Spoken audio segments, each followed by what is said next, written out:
Imagine hiring a financial advisor who borrows money to pay off your credit card, then borrows more to celebrate getting the credit card, and then stands at a podium telling you the plan is working. That, ladies and gentlemen, is Rachel Reeves in a nutshell. Welcome back to British Reform, where we cut through the spin so you don't have to suffer alone. Let's talk about the state of your money. Not Reeves' money, not Labour's money, your money. Because right now, the woman in charge of the national wallet is burning through it faster than a student on their first overdraft, and the people paying the price are ordinary British household trying to get by while number 11 throws figures around like confetti. Here is what's actually happening. UK gilt yields have hit their highest levels since 1998, with 30-year gilts climbing to nearly 5.8%.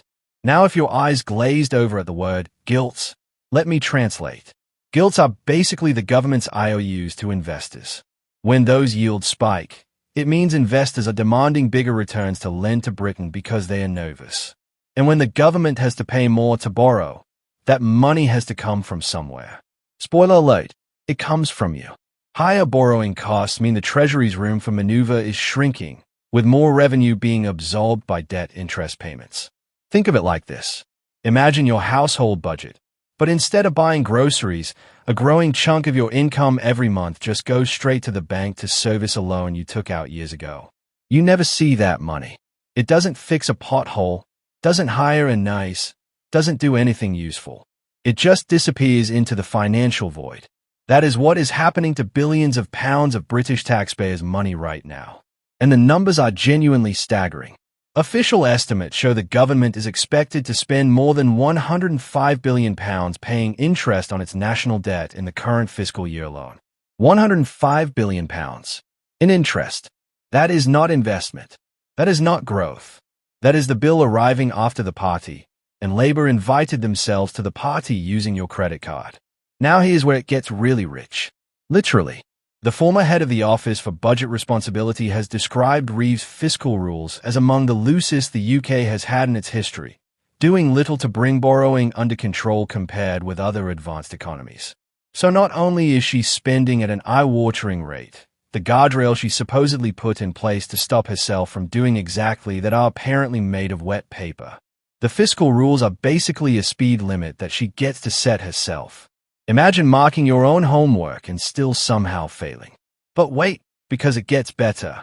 Shadow Chancellor Melstride put it bluntly, saying that government borrowing is having consequences in terms of higher inflation and therefore higher interest rates for longer, adding that the overall economy is in a very weak position to withstand the kind of spending and borrowing this government is announcing.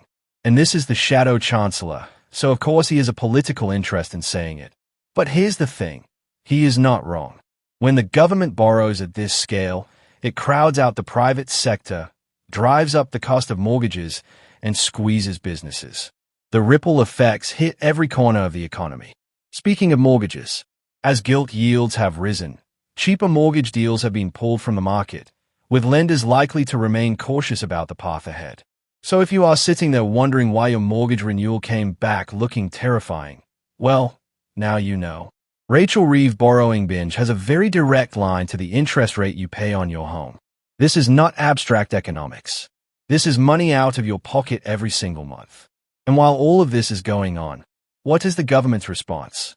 Reeves has continued to reiterate that the government has the right plan, restating Labour's policy changes and wheeling out familiar phrases about builders not blockers. Builders not blockers. That's the slogan. Meanwhile, the building blocks of the economy are wobbling because the foundations are buried under a mountain of debt. You cannot build a house on quicksand, and you cannot build economic stability by borrowing your way through every crisis and calling it a strategy. Bloomberg economists calculated that the surge in gilt yields has already erased around £3 billion of Reeves' fiscal cushion.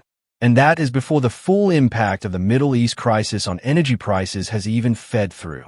Analysts have warned that debt interest payments running at over £100 billion a year are twice what Britain spends on defense. Let that land for a second. We spend more servicing Labour's debt than we spend protecting the entire country. That should make every single person in Britain furious. The tragedy of all this is that it was predictable. When you raise taxes on working people and businesses in an already fragile economy, You do not generate the growth that fills the Treasury back up. You stall the engine. And when you simultaneously ramp up borrowing, the markets notice. Britain's borrowing costs have carried what some have called a political incompetence premium above its developed world peers for over a year now. The financial world has looked at this government's economic management and quietly priced in the risk that it does not know what it is doing. That premium is paid by British businesses, British homeowners, and British families trying to keep their heads above water. This is the reality behind the press conferences and the talking points.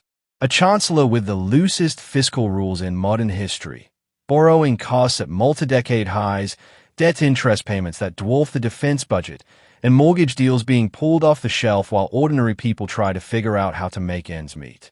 And Labour calls this stability. If this is stability, somebody needs to tell us what chaos looks like. If you are sick of watching this government spend your money and call it progress, hit subscribe and stay with British Reform.